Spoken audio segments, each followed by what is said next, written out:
out why these men are filing a deadly malpractice suit. Toe sucking in the South. A podiatry student gets some extra credit. A damsel in distress. A damsel in more distress. When Rocky Raccoon went back to his room, Gideon's Bible wasn't the only thing he found. Hi, I'm Peter Short. And I'm Iona Cox. All of these stories and more on tonight's copy of Hard Edition.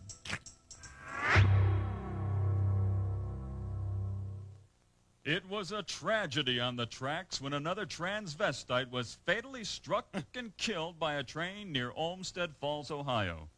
Reporter Stan Hampton continues with his series on transvestite railroad fatalities. For James Guberchek, it was a day like any other. A new perm, shopping for that special frock, and a trip down to the railroad tracks for some sexual deviation. For Mr. Guberchek had developed the intriguing habit of tying himself to the railroad tracks and furiously masturbating. Woo-hoo! She'll be coming around the mountain when she comes. Chugga, chugga, chugga, chugga, chugga, chugga, chugga, chugga. Oh, John Henry was a steel-driving man. Woo-hoo! Unfortunately, the 5:15 was early. James's nuts were really good.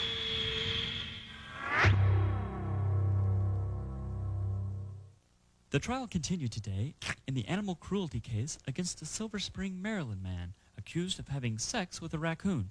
The incident was brought to light when it was discovered that the man had contracted rabies from the union. Defense in the trial took a morbid turn when the man disputing the cruelty charges cited that the raccoon was actually dead at the time of copulation.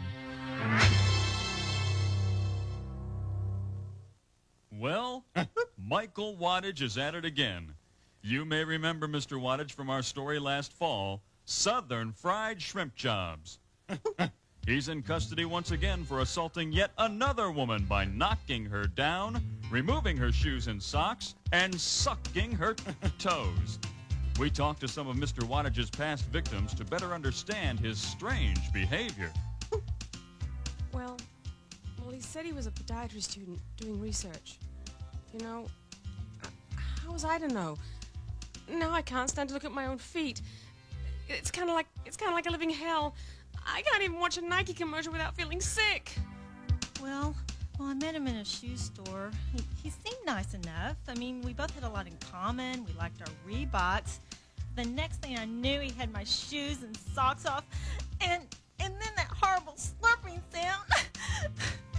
The only advice I could give anybody is that if a man approaches you claiming to be a podiatrist, just kick, scratch, hit, hell, bite the SOB. Anything you can do. Or the next thing you know, he'll have your toes in his mouth. Now, once he's got your toes, he's got control. And that'll be one little piggy that will not make it to market.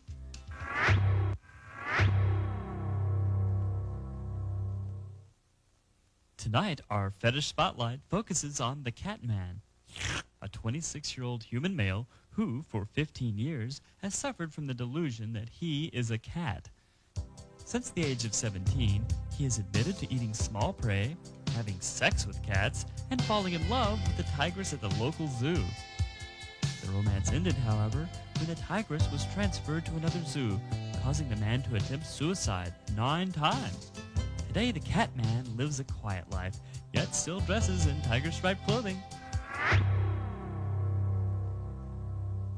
Now we go to Jenny Till for her financial tip of the week, how to screw the IRS. Jenny? Thanks, Peter.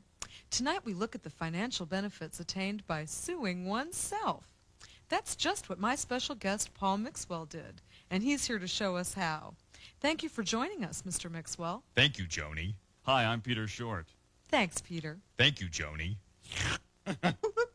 I took the liberty of bringing some visual aids to A, help explain myself, and B, cut down on animation costs. Wonderful.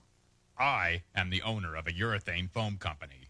I am also a paid employee. One day, while on the job, I snagged my sweater on a bolt protruding from mixing device C and was pulled into spinning machinery D. As the injured employee, I hired attorney E to sue myself as the owner of the company on charges of negligence. As the owner, I hired attorney F to defend myself. Attorneys E and F decided to settle out of court for $122,500. According to the federal tax laws, as the employee, I was entitled to the money tax-free, while as the owner, I was allowed to deduct the amount as a business expense. It's a win-win scenario. Go for it.